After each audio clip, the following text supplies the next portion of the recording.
it's just what it is that you bring to the table. And, we're all so unique in our own ways, and we all provide something different. And my journey with working with a brand would be different than somebody else would, because my values and beliefs are different, and I stand differently than a lot of other people would. And my voice is used in a different way than people would expect me to. And that's where I really try and break the barriers down, is just because you view me as this person doesn't mean that I am what you think I am. I am me. I know who I am, and I know who I show up as when I'm stepping into these spaces and having these opportunities and these meetings with brands, or with people, or whatever the case may be. It's just understanding that expectations lead to disappointment, and sometimes you just gotta keep doing the work, and you gotta stay consistent.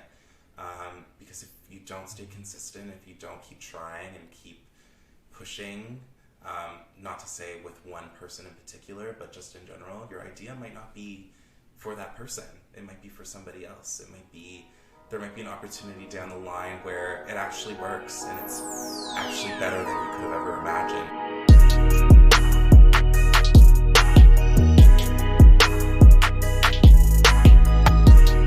Definitely. Hello and welcome to the Hustle Over Everything podcast. This is the podcast where we receive stories, tips, and tactics from entrepreneurs who have done it. I'm Alex. And I'm Owen. And today we have a treat for you. Usually I say we have a treat, but today we have a treat for you. Extra treat, extra sweet. Today we have Donté, Colley in the building. He is one of the most prolific dancers to come out of the city, to come out of the nation, and I'm excited to have him on the show. I'm going to attempt to run down his resume real quick for you guys. Donté is a creative communicator and dancer with global impact. He's been featured on music videos with Doja Cat, Ariana Grande, Halle Bailey. He's collaborated with Will Smith, Tiffany Haddish, but most of all, he's created positive impact with a lot of people. And I'm really excited to talk to him today. I don't want to skip over this part right here. He's been reposted by Beyoncé and Tracy Ellis Ross. In other words, put some respect on his name. Put some respect on my name.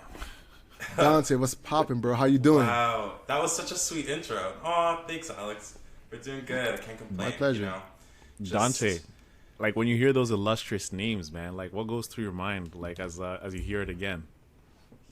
For me, I am just so grateful for every single person that I come across in this ride, in this journey. I think everybody that I've met has given me a tool to be a better me and to show up as a better me and not be afraid of being my authentic self. So I'm just so grateful and blessed, and grateful to even chat with you guys today. So thank you for hanging in and checking everything out too. Most definitely. We got to. So, the way this show's going to go is first we're going to talk about your early life and then get into some of the business behind the dancing. So, to start things off, where in Toronto are you from? I am from Scarborough. I'm born and raised in Scarborough. Jeez. Yeah, so that's one thing, when you first met that we related on. We're both from Scarborough. Scars, man. What has been your experience growing up in Scarborough, versus your experience growing up in Toronto, or overall experience? People are often surprised when I tell them where I'm from. They don't really expect me to be living in Scarborough. They usually expect me to be living downtown in the city or just anywhere else but there. But I don't see any other place that I would want to call home besides Scarborough. It's made me who I am. I've found my closest groups of people in that area, and yeah, it's just been an interesting ride. I think for me, growing up as this person who is different and isn't who you typically expect to be like this, I think I've definitely made people rethink a lot of things, and I felt a lot of projected felt just a lot of projections from a lot of people about ideas of me versus people actually getting to know me, especially with my identity, which is none of anybody's business, but people love to paint that picture of you and look down upon that. So I'm really trying to just do me, be me, and show some other kids out here that they can do that too. Something interesting that I really want to get your opinion. People are surprised that you are from Scarborough. Like, what is it that they're surprised about that doesn't make you a Scarborough man? I'm curious to know. That's the thing, is that I wouldn't be a person that people would typically hang out with to begin with. I was a kid that was very to myself. I was protecting myself a lot of the time because I couldn't be myself when I was younger, around people that you should be able to express yourself 100% as a kid. And for me, for the things that I loved and enjoyed doing, it didn't equate to what a typical boy or guy should be doing. I didn't play ball. I didn't play a lot of sports in high school. Didn't play a lot of sports through middle school or elementary. So it really set me apart from having a lot of friends until I got older. But it's just been a unique experience for sure. But I'm still from Toronto. That's how we roll. Nah, that you touched on a really interesting point, because growing up, that's something that I recognize in myself as well. And sometimes it was a detriment to me because I was naturally a nerdy guy, but because I was big, people would expect me to play sports, you know?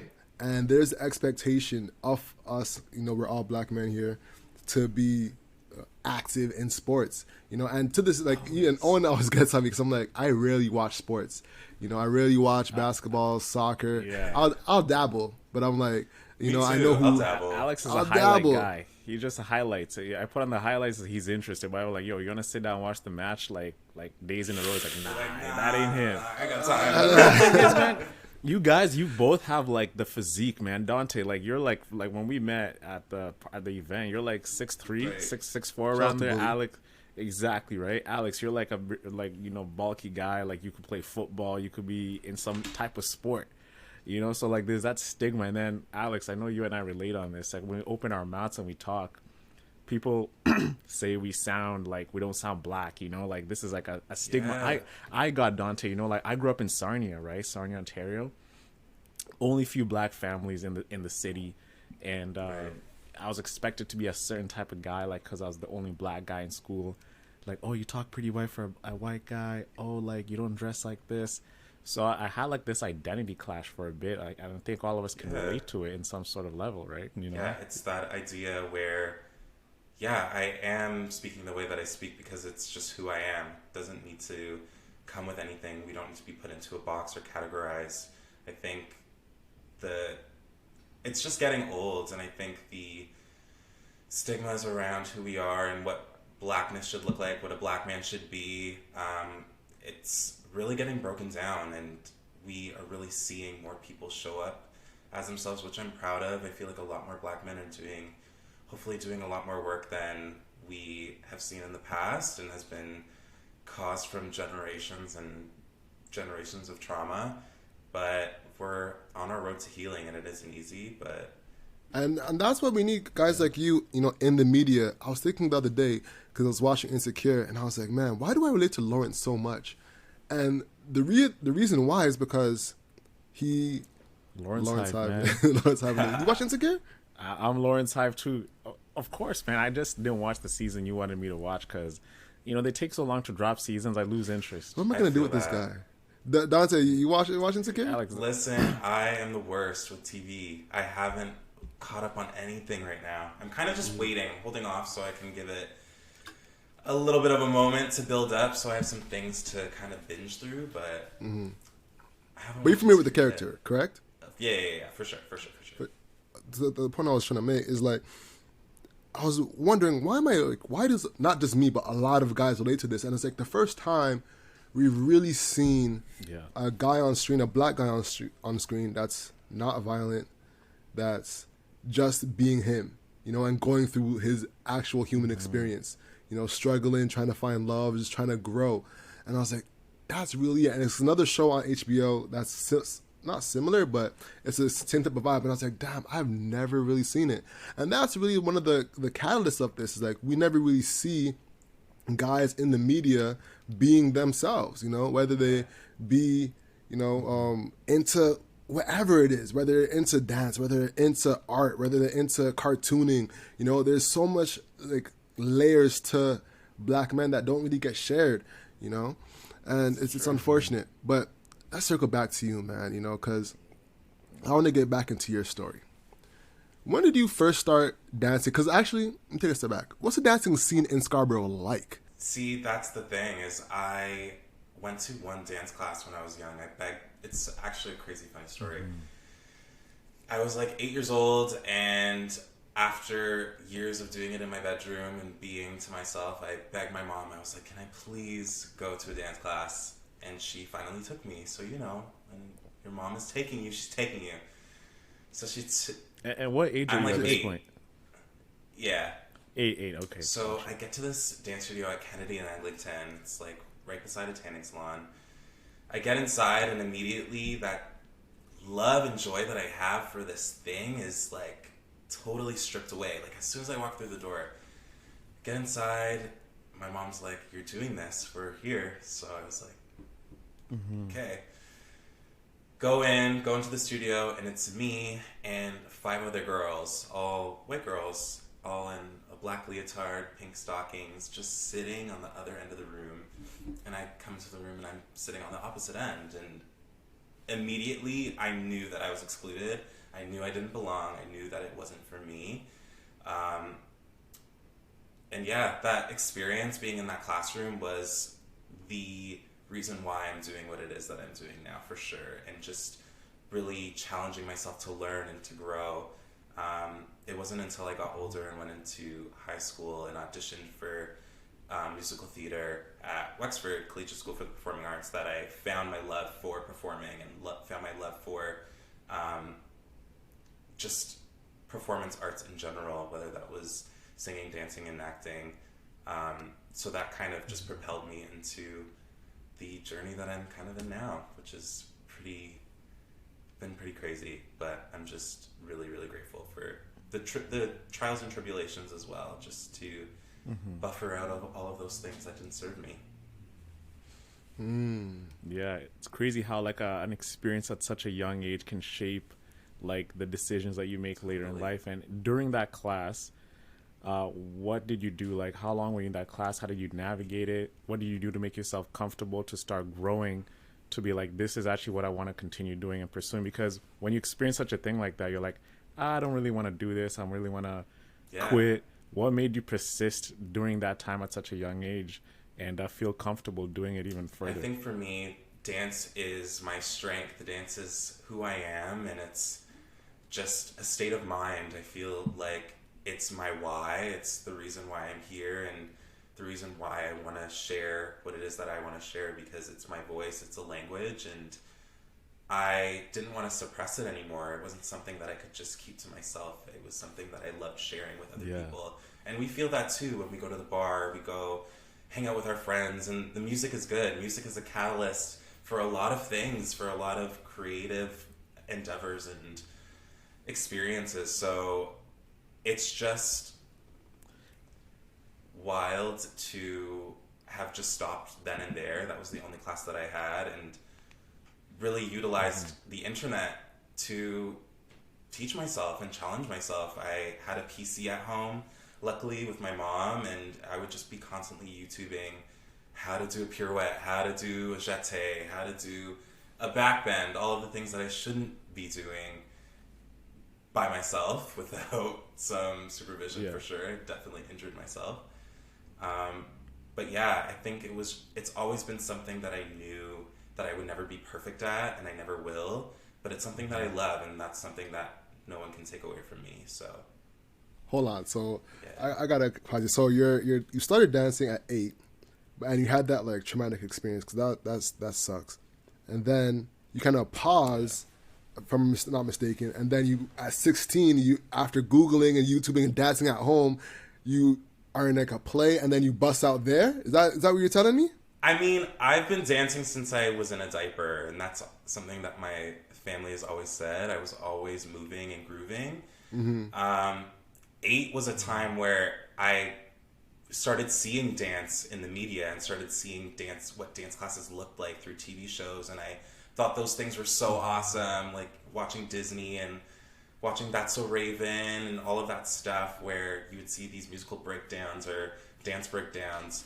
That was something that I always wanted to be a part of. You just saw that passion and that love from people that were in those spaces, and they were like, this is you just can see it, you can feel it.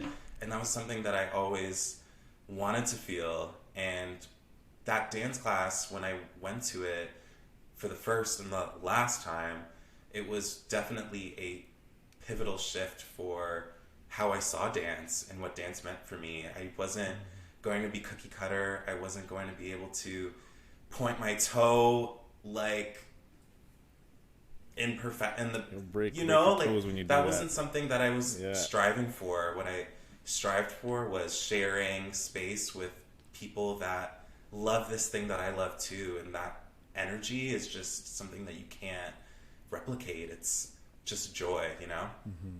Most definitely. Man, when you were saying that, you know what popped into my head? You Got Served. Because that was a moment in time when like everybody and their mama wanted to dance. Everybody. You know what I'm saying? How she moved, Step Up, all of these like monumental movies that really showed the impact that movement has on people and what it has on human connection and making people feel included and involved and validated, regardless of who they are or what they look like. It's always something that you can just do and be. It's not something that you have to read a book for. You know what I mean? It's just facts. Being you. Yeah. Most definitely. Let me tell you, when You Got Served came out and Step Up came out, bruh, I thought over. I was Mario. Listen. Hey, like, they were doing like reruns, everything. Right. I was going crazy. Yo, I definitely feel you on that, man. No, man. All right, man. For So talk to me now, right? You solidify that dancing is the thing you want to do. Was there a bust out moment? Because, like, you know, you're studying at home and you're, like, you know, manifesting all these skills within yourself. Was there a moment where you're just like, you know what? I'm going for it, and started dancing at a specific thing, at a specific event, and then it just went crazy, and you're like, this is me. This is me now.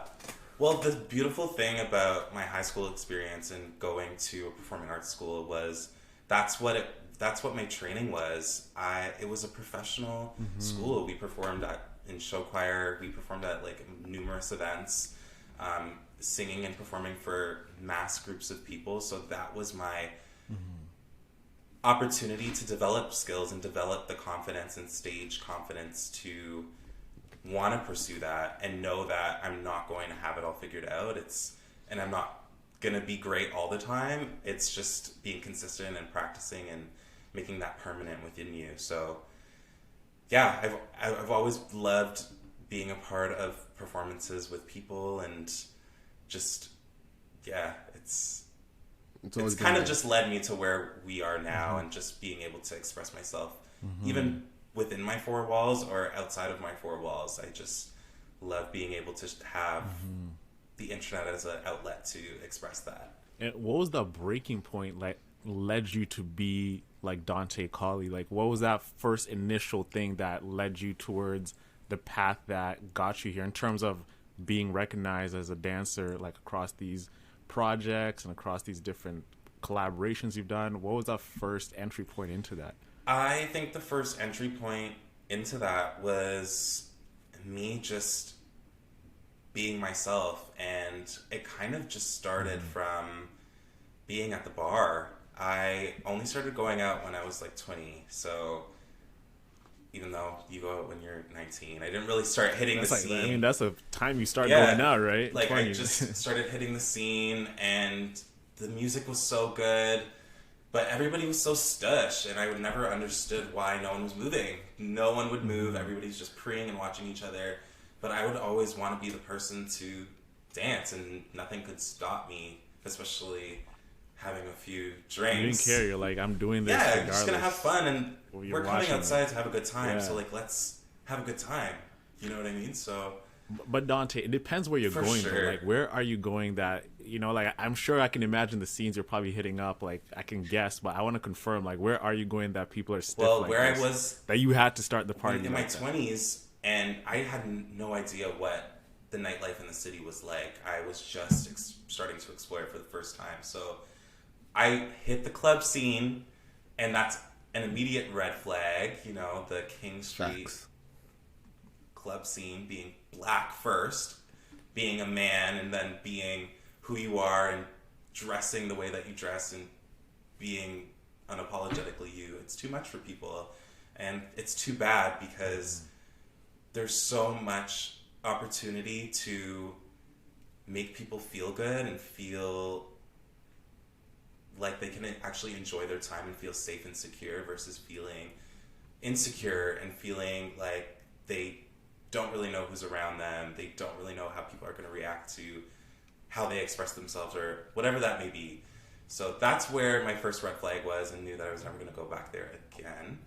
But going back onto King Street and being more immersed with people like-minded as well as myself, that was kind of a pathway to just keep doing that stuff, and that's where it started to initiate. I started to build really valuable connections with people just by sharing space with them, and I think that's what made me feel like I could do what it is that I do now, is just having that just support from people in the city and support from people that I saw value in as well. And again, like I said from the beginning, like every single person that I come in contact with on this ride, I learned something new about myself, and I think that's the main goal and the main objective, is to try and be the best version of yourself. No, I completely agree. Being the best version of yourself is super important. And also, I completely agree with the club scene in Toronto. It's atrocious, you know. It's disturbing. Yo, you can't even talk, bro. You don't even go out that Well, much, man. well, listen, it's the panini, you know what I'm saying? But like before It that, is the panini. you know, before the panini, me and my girl used to go out, and even before my girl used to go out, I was out here dancing, you know what I'm saying? And it would be weird thing, because and what it would happen too is that there'd be people who would dance a little bit in like the one corner, and then there'd be everybody else was just like stush on their phones, you know, girls doing the in the camera, you know what I'm saying? It was not. I don't know why you guys left your house. Like, why? You know. Facts. Yeah, just to be around people, and yeah, that's something I completely relate to. You know, especially being like me and her are both Jamaican, so we're out. You're out. And we're dancing, we're moving, you know what I'm saying? People looking at us like, well, y'all really be dancing? What's going on They'll here? be dancing. You know what I'm saying? But no, I totally agree with you. And let's talk about, you know, the trajectory now, because now you start posting videos online after this bar time now, right? So walk me through what's going on in terms of the trajectory of building. Like, what was the first few videos like? Were you having like bad reaction for the first few ones? That's how it usually goes. Usually the first few ones is I don't know, you know, when you first started posting, they're like, what's that little podcast, you know? I know it must have been the same thing for you. Like, what was that experience like, you know, when you first started getting active? Well, for me, Instagram was just that space. What it is now is totally different than what it started off as for me.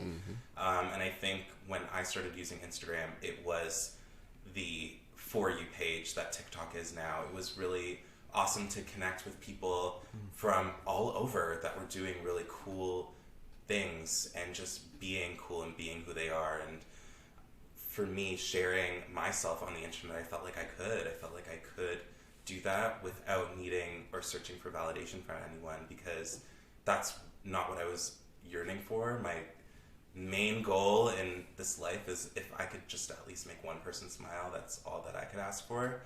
Because I know how dark the internet can be, and I've seen it, and I've been in it, and I've been immersed in it.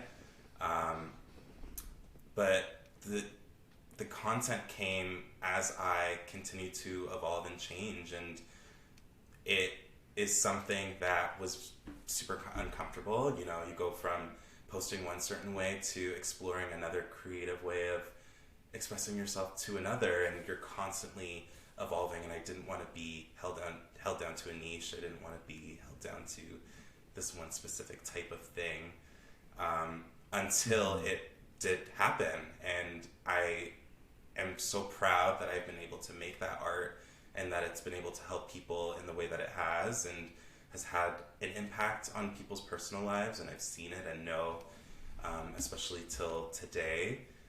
I think that the craziest thing, though, is to see how quick and easy it can be to find people that are just looking for what it is that you're looking for.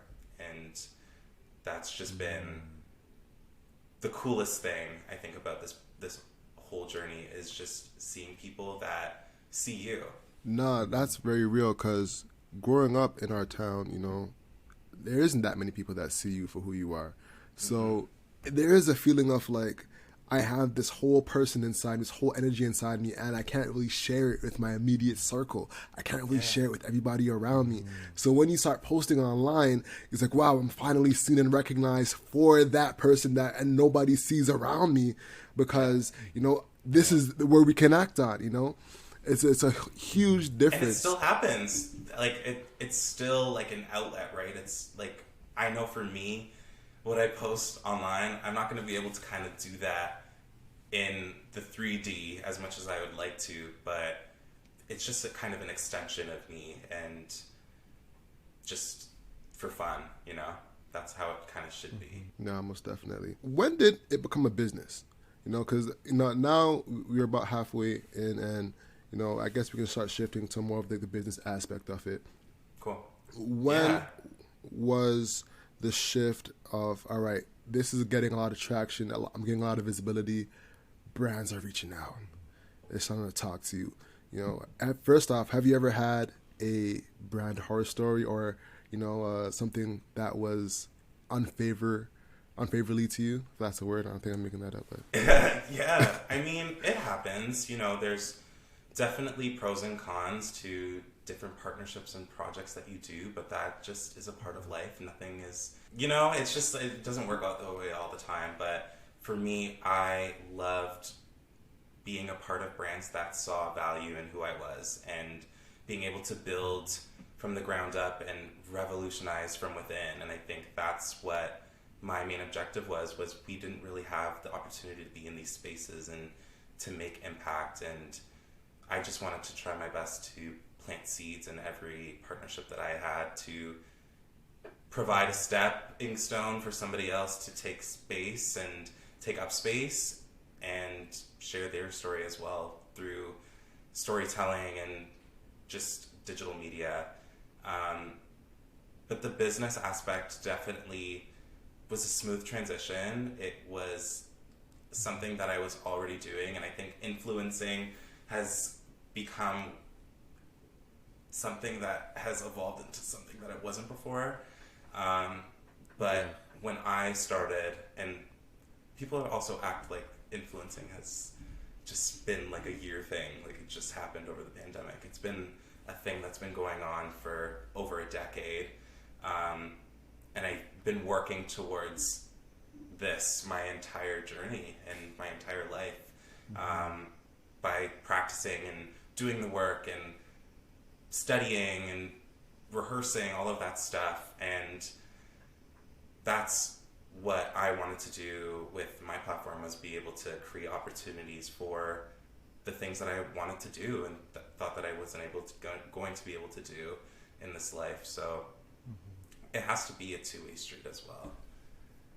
No. Between you and the brand. You said that like you had a trajectory and a dream to like work towards this point, but like when you're younger, you know, technology isn't as prominent as it is right now. So what was that dream when you looked at it back then, and how did that change as you got to this point? I think it was like, you know, when you get home after school and you're watching like the Much Music Top 10, you see the new music videos for the week. I just remember watching, like, whether it was Britney Spears or Destiny's Child, and seeing these choreography breakdowns and being like, that's something that I want to do. That's something that looks really cool. And I was always wanting to do the work. And when I was able to get into those spaces and do that, it just felt so surreal because I was like, whoa, this is different than what I expected, but it's better than what I imagined because it's with people that are really about this and really are for this. And that motivated me to keep going and to continue. Yeah. You mentioned that you started switching up like your content to really evolve as like you grow. What was that like one piece of content that like we all have that one episode, that one piece of art that legit just resonated with everyone?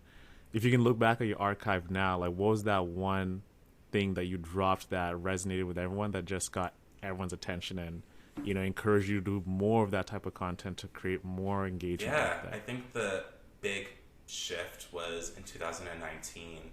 I had posted a New Year's dance video with graphics that I made and just a message from my heart. Like, really just wanted to encourage, just kept it real, everybody to do what it is that they wanted to do this year. Like, you can do this. Like, don't let people make you think that you can't. And that just was always ingrained in me, and I was doing that before in different ways through my channel.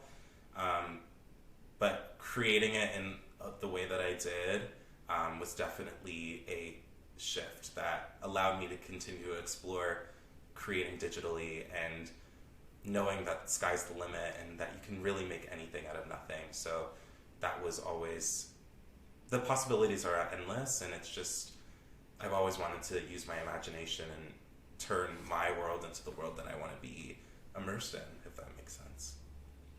Yo, yeah, we didn't even touch on like your graphic skills, you know, because the way it looks sometimes when you might look at it and be like, oh, you know, he danced and sent this off to some guy on Fiverr and got these graphics done. You know what I'm saying? But a lot of people don't realize, it's like a 1-2 step. You know, you're there. What program are you in? You know, you're out there creating these graphics yourself. You know, diving in head first. Talk us through that experience and growing there, because you don't just make good graphics off top. You know what I'm saying? It's a process to get there. Mm-hmm. Yeah, I mean, that's kind of what my Instagram journey is about. And if people are curious, like, it's all there. And I never want to get rid of it, because even though sometimes I look back and I cringe a little bit, I'm like, ooh, this is not the best editing that I've ever done, but it's something to be proud of. It was a practice run and it made people smile. But the Adobe suite has been my saving grace. It's been my way to make my world and make my art. And it's taken a lot of practice. It's taken years of practice. I've been doing this for like 10 years.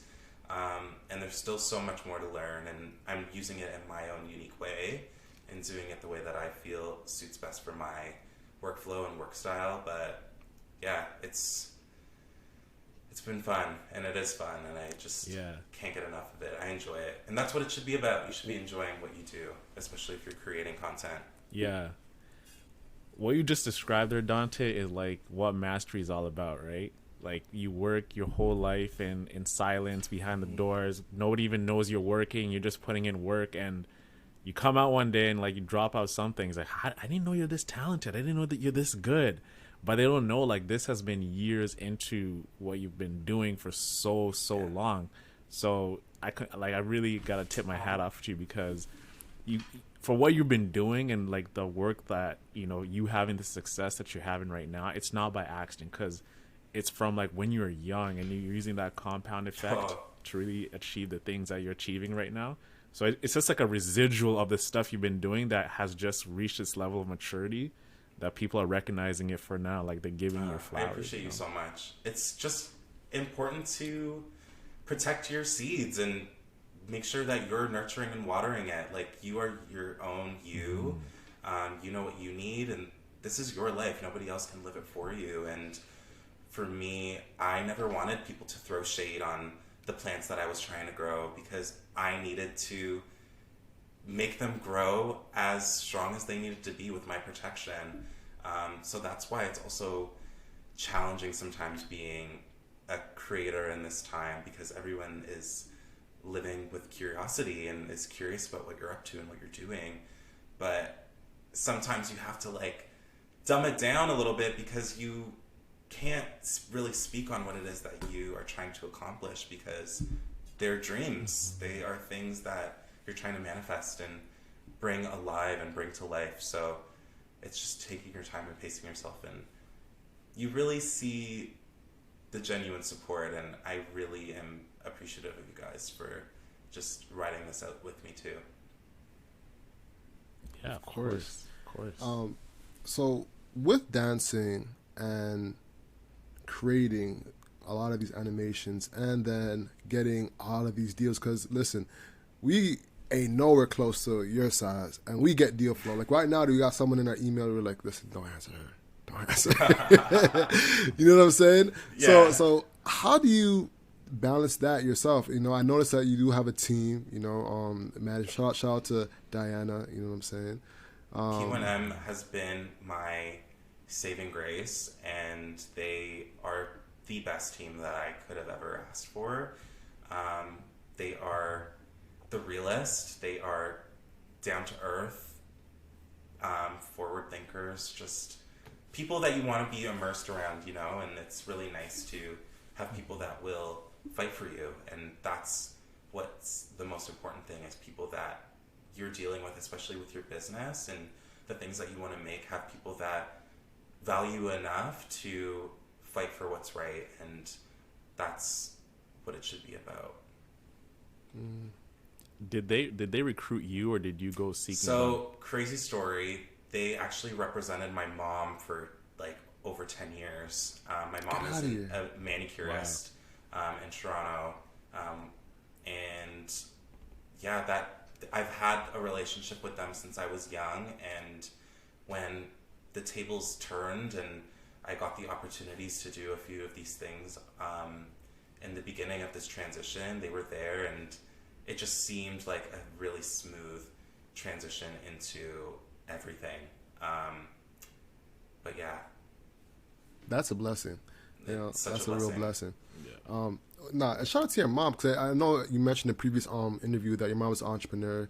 You know, she runs her own shop. Mm-hmm. How did that impact you? Because you're an entrepreneur as well. You know, seeing her work in day in, day out. How did that impact you growing up? Well, the special thing about my mom is, and I am so inspired by her, because she's been able to build not even a business, a community of people that value her and value coming into the shop and having that experience together, because she really values her clientele and really values the people that are in her life that support her. And for me, growing up and seeing how hard she was working and the people that respected her for who she was, and just her exerting love always and wanting to be supportive about anybody's creative endeavors, was something that I always wanted to like amplify as well through what I did, because she made me feel like I could do what it is that I'm doing today too, and we're doing this together and just evolving together. But yeah, That's beautiful, man. thank you. It's beautiful to see. Getting into like some of your campaigns you've done, we're really interested in learning more about the GoDaddy campaign that you really were a part of. It's one of the ones that, you know, you're very visible in it. And, you know, a lot of entrepreneurs are content creators, and they're building their profiles like they're creating content. And we're curious to get to know more about like the business side of it, like the nitty gritties of it, like what people don't see, because you can have 10K followers, but to navigate that process, to understand like, you know, what value can you create for the brand and what value can they create for you, those are, you know, like the two things that a lot of people don't know about. Like, so walk us through that journey of like getting like a brand deal like GoDaddy. You know, who are the people you talk to? What are some campaign specifics? How do they measure success of you working with them? Paint us that business picture that goes on into you collaborating with the brand. Yeah, well, first you've got to be able to really resonate with a brand. And for me, GoDaddy was the first platform that I used to buy DontéColley.com when I was 14 and wanting to explore what the internet had to offer and create my own website. And just be creative with HTML and see what things I can make in that way, because I've always been passionate about digital media. But in terms of the actual partnership itself, I think for me, partnering with them, it was really special to see how they were seeing creators and see how they wanted to provide a platform for creators to accelerate and grow their online presence, their business, and be able to connect with people and project and propel brands and products in positive ways. I think for me, a website is your online identity, and it's your online resume, and it's a way for you to just have a visual of a bit of your brain, but also a lot of what you stand in front of and what stands behind you. But yeah, I mean, the actual partnership was 2 years. It was probably the best opportunities I could have ever signed up on. They were so supportive of the journey and actually creating some more opportunities for newer creators to step in and be a part of the GoDaddy team and the family as well. It was super awesome to kind of just break the doors down for. It's rare to see somebody, especially what it is that I'm doing, be recognized in the way that that brand saw me and saw what I was capable of doing and helping them with. So that was a blessing for sure. I think the opportunity around those partnerships, though, is that you have to remember that you have to read your contracts and make sure that your contracts are clear. Nothing went wrong with the campaign, but just in general, when you're working through contracts with brands, it's really imperative that you know what you're signing away on and know that you need to figure out exactly what it is that your needs are right from the jump, unless you're going to really fall into a bit of a rabbit hole.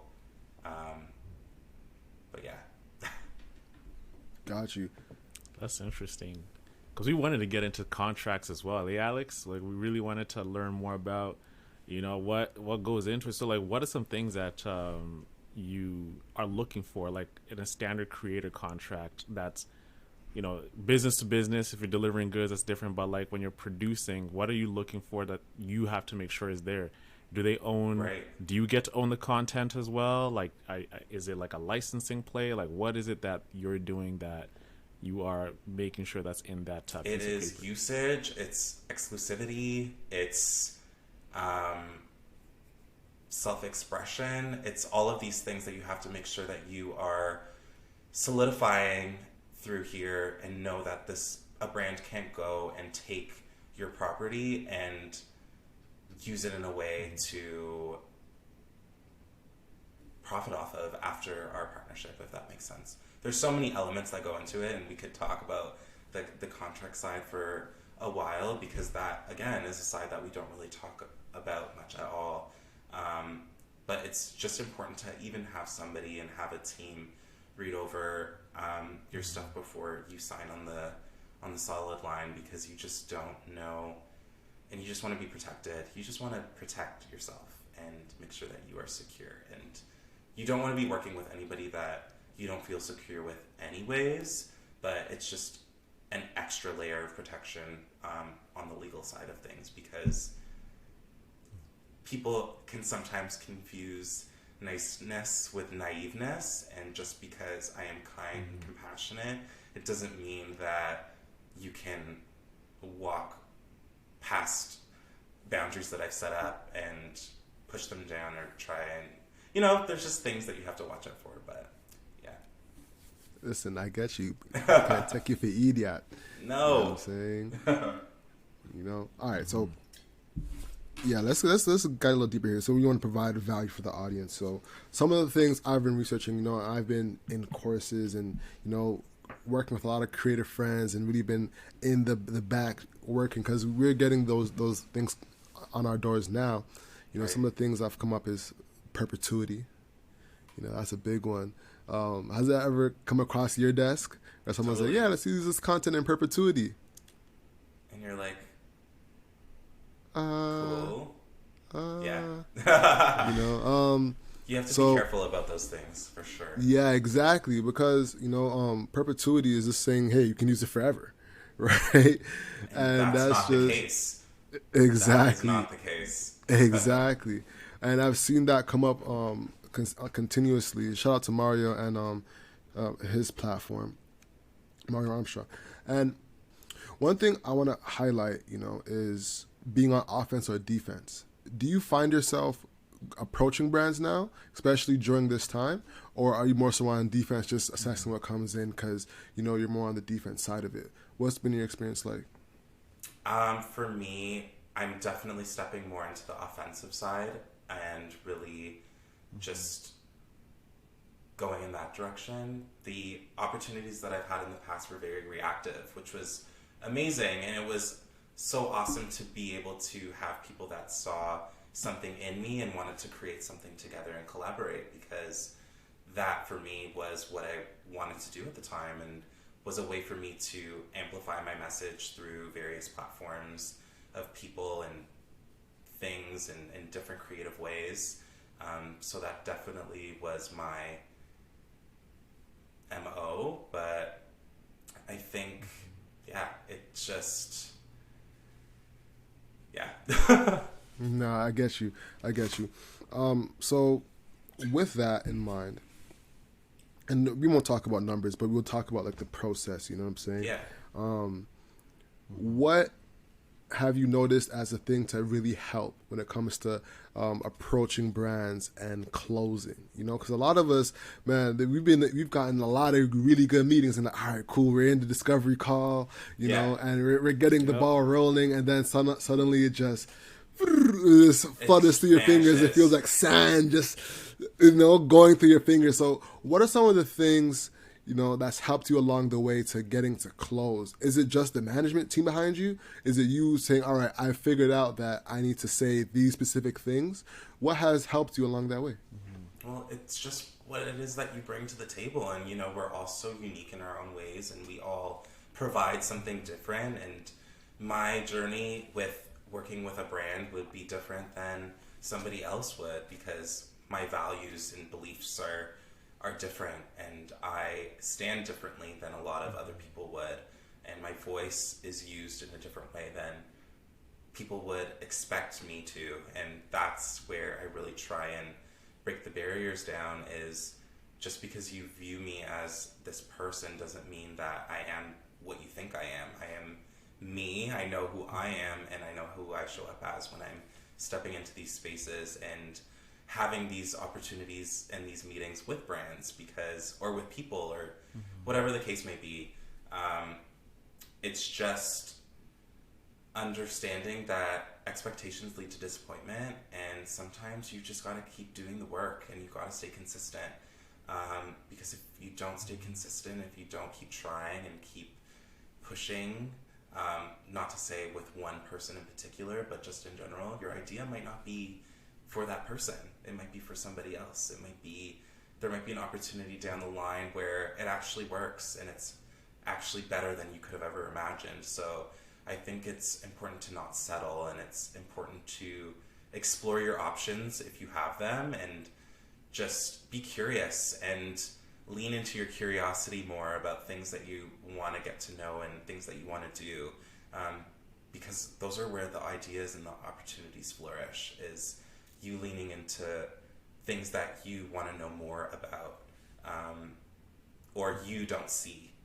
And I think that's just the direction that it has to go. There's things that we know that we want to see in our world, and it's like, instead of expecting and waiting for someone to do it, how about we just be it?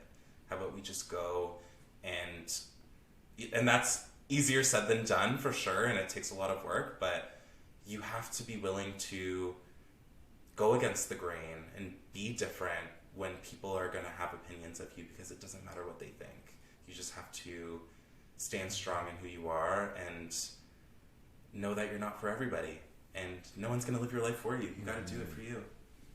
No, 100%, man. Yeah, exactly. You know, finding that person that is for you is that thing, and that's one of the things. Exactly, and that's one of the things that I've started to find a little bit difficult, because working with a company, right? You might have a conversation with one person, and they're like, "Oh, this guy's my guy. This girl's my girl." You know, I love it. Then you're like, "All right, I'm gonna loop in my team," and then that teammate comes in, and you're like, "Oh, okay." It's next chapter. It's like you're starting at level 1. There's a lot of levels to this, and I think that's where people get discouraged, and that's why it's important for you to have a team as well and explore those options, because there's definitely things that you as a brand for yourself shouldn't have to face. There's just some things that are uncomfortable. Like, you know what your worth is, but you're not going to go, and you could, but I prefer to have my worth translated with somebody in front of me to know that, like, I have that person in between to allow me to not have a personal situation with the person on the other end if things don't go as planned. If that makes sense, you know? I think it's like, it just creates a safer and healthier environment for all parties, having just somebody that represents you. Yeah, it's very important. So is that one of the processes? So you will reach out to someone, then just like pass it off to management? Is that kind of like the flow usually? That kind of is, you know, we really try and brainstorm as a team first and make sure that we are aligned with what the brand is about. And I think you have to align. If your messaging is different than somebody else's or a different person's, it's not gonna mesh well. So you just have to be very cautious about the certain things that you want to involve yourself with, because it might not be for you. Most stuff. But yes, the plan really goes through me. I have my team, but I really love being immersed in that process as well. That's what allows me personally to have unique partnerships with brands and have those relationships, is me being on the forefront, and when it's time to really come together and solidify something, that's when we come in as a team and they take action. Do you ever feel like, man, if Instagram goes down, if TikTok goes down, like those are like the two main platforms, right? TikTok and Instagram. Does it ever feel like a dependence? Because, you know, that's like the main drivers of the business right now, you know, and sometimes that happens to me. Like I do digital marketing and Facebook ads is my thing. So if Facebook goes down, I'm like, all right, time to find Twitter. You know what I'm saying? Yeah. So does that ever feel like a bit of a dependence for you? On do you ever consider, all right, I'm trying to take my audience off of Instagram, off of TikTok, into another platform that I can own because I want to have full control? Right. How does that play with you? I think it is definitely a thing. I definitely have been discouraged in the past because we don't own these platforms. We don't own anything to do with them. We are just active users on them, and it's just a space where my property exists, and it sucks that I don't have full rights to my stuff, but I am utilizing and leveraging the opportunity of it being shared to people who may not have seen it if I was just trying to do it uniquely. But I think the important thing is to just be very cautious with your relationship with the internet. If you're finding yourself being super dependent and reliant on it, that's when you're going to fall into the trap of what it is that it does. It wants you to be in it at all times. It wants you to be posting in it at all times. They want your content to be digestible and easy for people to digest so that your content can be seen and can be propelled forward. But you just have to remember that you're doing this for you first. And people may not see it. People may not like it.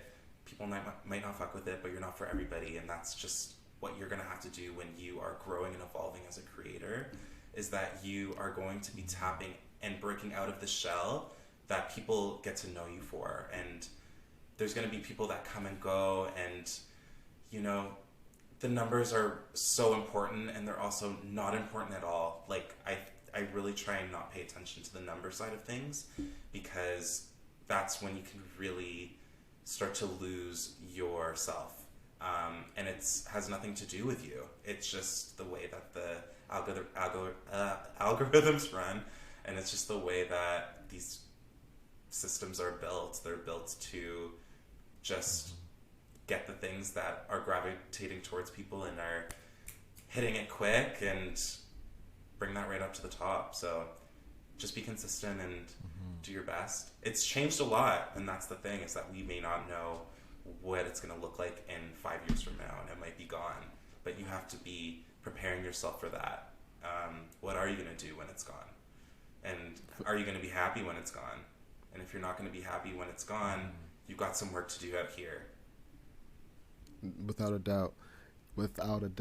And you lead to something that I always say, your business is not your self-worth, and your numbers aren't your self-worth either. And being an influencer, man, I know it must be even like 10 times that, because you post one thing and it flops. You're like, what's going on? Am I falling off? It's like, there's so much like that could happen, and even still, we're not even doing you full justice, because you're much more than just an influencer. You're a creative. You do music videos, TV shows, content overall. What has been your approach to working with other forms of content outside of the internet? Because dancing doesn't stop at the internet. There's so much more to it, right? Yeah. And what advice could you give to a content creator that's working outside of the internet in other forms of content? You just have to be, like I said earlier, you have to be willing to go against the grain. You have to be willing to be different and be unapologetically yourself, because that's what sets you apart from everybody else, is your uniqueness, your individuality, and that is something that no one else can replicate. And for me, dance is my thing. It's something that makes me happy, and it makes a lot of other people happy as well. But at the same time, I have to be mindful that, like, this is, sorry, I totally went off and my thought just vanished, but it's gone. My thought about that is gone. Happens, man. We know we Brain have brain farts. All good. Trust me, it happens to me all the time. I don't be looking at me like, bro, you good? You good? No. I've been seeing it. I'm like, yo, shut up, Doc, shut up. No. But yeah, it's like, you just have to be yourself and just be willing to try new things and explore and be curious, and you're going to try a lot of things out, and that's what it should be about. You just wanting to be better and be a better version of yourself, not for anybody else, but for you. Word. I don't know if you listen to this podcast, The Friend Zone. Yeah, I heard it. Yeah. It's a dope show. Shout out to the whole Squad. Hey Friend, Hey Dustin, and Asante. They had a quote that I never forget, and it was from Francesca. She said, "Just because it's different for me doesn't mean that it's not for me." And I was like, like, I never really thought about that. It really changed my thing, because a lot of times you get, in this feedback loop of what we think is for us because of what we've been told is for us, Right. versus actually trying to seek what we can deliver on overall versus just, what we've seen ourselves deliver on. So I think that kind of, goes with that. For the content creator out there, what were some of the hires that you first did? Once that those brand deals started popping in, and all right, I need to get the business right. Have you been able to? How big is your team? Is it just you and management? Like, walk us through the setup. Yeah, right now it's just me and management, and this journey, it's crazy. been all me. I'm directing, producing, editing, lighting, staging, all of my stuff, and whether it's more intimate at home or outside of the internet, I'm really playing a big part in the mass development process of what the project is. but that's what I've loved doing. I've loved being immersed in that and loved all the aspects of what it means to put a show together and all of the gears and all of the people that are a part of that process. And I will definitely probably be expanding my team in the future when it comes to exploring the creative endeavors that I've got going on and looking towards for my future. But yeah, it's been a really interesting, introspective ride of creating. Nah, I bet. And you're working towards wrapping up here. You know, you're definitely on the path of becoming like a one-person $1 million business. You know, we always have this conversation of a few of them. You know, there's ad block.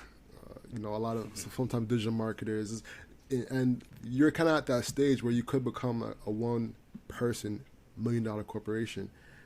When I say that, how does that make you feel? I'm very proud because, you know, it's rare for people to feel like that they can make a living off of their dreams and their passions, and it's possible and you can do it. It's just going to take a lot of work and dedication. You have to surrender to it. You have to be willing to accept that this journey is yours and you're willing to ride it, whether you crash and burn and you get up again and you keep going. It happens to all of us, and my ride hasn't been all rainbows and butterflies. It's been really challenging, and I faced a lot of huge shifts in my life that have really taken me into a place that I never thought I would be. But it's about being resilient, and it's about being resilient in yourself and knowing that whatever it is that you're going through, you will be able to get past it at one point or another. It's just, you have to really take care of yourself and just be cautious with yourself and gentle, because there's no one else that can nurture you but you. Could you give us an example of one of those challenging times? Yeah, I mean, whether it's me being young and figuring out who I am, or just family things that happen in your life and losing people that you love, it's all a part of the process and it's all a part of the cycle. But you have to know that that's a part of your development and your growth as well, is that you are going to lose things on this ride, especially on the road to your dreams and what you love. But that shouldn't discourage you. That should motivate you to know that you've got to be 100% standing behind yourself at all times. Yeah, and that's the tough part, because you're the business and a human. Yeah. And you can lose somebody and then you get a call the next day saying, hey, the bus is about to take off. What you about to do?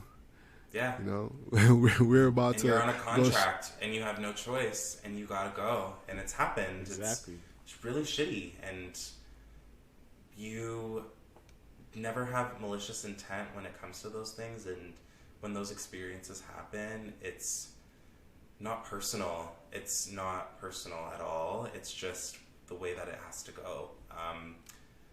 But it's rare. It doesn't happen all the time. But you just have to be, like you said earlier, you just have to be, like, keep being you. No, that's a fact. That's a fact. So, as we work towards wrapping up, you know, where can people find you, and where can they get in touch? Actually, I want to take a step back before that last question. What do you look forward to in the future? What are some of the creative endeavors? Are you looking towards the NFT space to create dancing art? What are some of the things you're looking forward to in the future? Well, there's definitely something coming up really soon, within the next couple of weeks, that I can't wait to share. So stay tuned for that. It's definitely. Can you have a hint so we can be like, he was hinting at this? It this? involves dance for sure. It's something that I'm super proud of. Okay. But yeah, you're just gonna have to see it because it's still in the works. But okay. Yeah. You can find me at Instagram, Donté.Colley, and TikTok, Donté Colley. Those are my main channels. Don't really have anything else that I'm really active on, but possibly soon. Amazing. Oh, and anything else you want to ask before we get out of here? No, man, Donté, just keep doing you. Keep killing it. It's very inspiring to see your growth over these past like couple of years. But you've been putting in the work your whole life, and you know you're reaping what you've been Thank sowing. you. So I'm excited to see how things I progress for appreciate you. you. We're in this together, guys. We're always going up together, and I'm proud of you guys too. Yeah, we're you building, guys keep man. doing your thing too, and keep sharing your story and your voices. It's so important and it's so special and needed. 1000%. Absolutely. Hey, if you're that kid that's trying to get into dance, trying to get into content creation, and you're from Toronto, Scarborough, Canada, and somewhere down south, and you're like, oh, I don't know if this is for me, yo, keep going. Yes. You feel me? Please. We need you. With that being said, ladies and gentlemen, that wraps up the podcast. The hustle is what you can control, so control your grind and control your life. I'm Alex. And I'm Owen. And I'm Donté. Hey. Bang bang. And Thank that's you the guys show, so y'all. much. Peace. Peace. Wow.